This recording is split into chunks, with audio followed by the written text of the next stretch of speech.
हमार जिंदगी तू बर्बाद कर दे ले, हमार खुशियाँ तू छीन ले ले, अब हम तोड़ जिंदगी बर्बाद कर दे।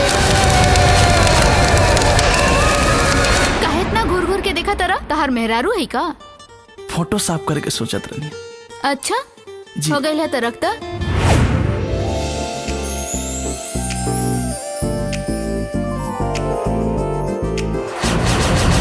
देखो ना इसे तुम नजर गड़ा के, लगता है खा जाओगे मुझको पाके, देखने में लगता है कि तोहरा मनवा भटका है। दीपक तोरा से बहुत प्यार करेले, तुझे देख के कुछ तो खटका है, दिल ओढ़नी के गोद में अटका है।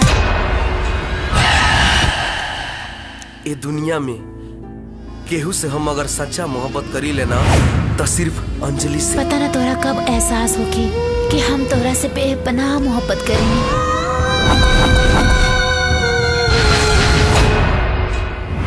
अरे कौन है रे? तू क्या हुआ? हमें घर के मालिक।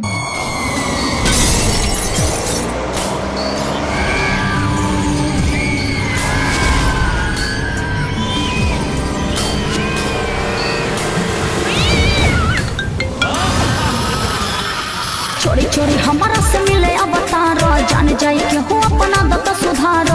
आइल छोड़ो राजा रोज रात के, मन नहीं के भरत ये करे जा, राखो नसीना में से साट।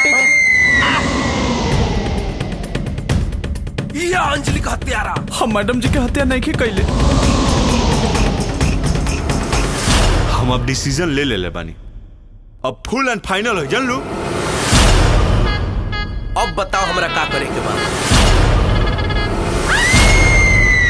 देख दीपक जी पापा, बड़ा मेहनत और लगन से कंपनी के खड़ा कैले बानी, ई पोजीशन बा। गलती ना कहिए, जैसे कंपनी का इज्जत हमरा इज्जत पे दाग लगे, बुझला नू?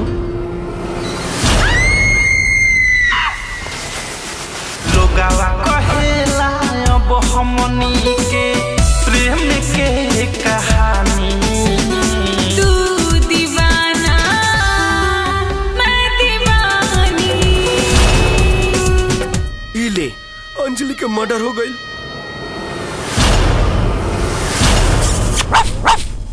बुझाता कि तोहनी सपनों ना देख देबा हमें। कारियलिया ते हमरा प्यार के हमरे से जुदा कर देले। चल गइलू छोड़े के हमके, हमर जिंदगी वीरान हो गइल बा।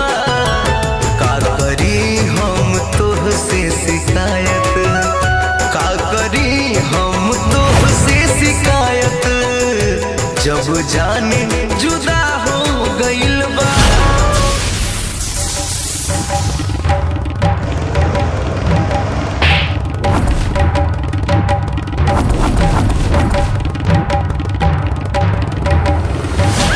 अच्छा कर्म करे वाला खातिर अच्छा होली, बुरा करे वाला के परिणाम तो बुरा ही होई।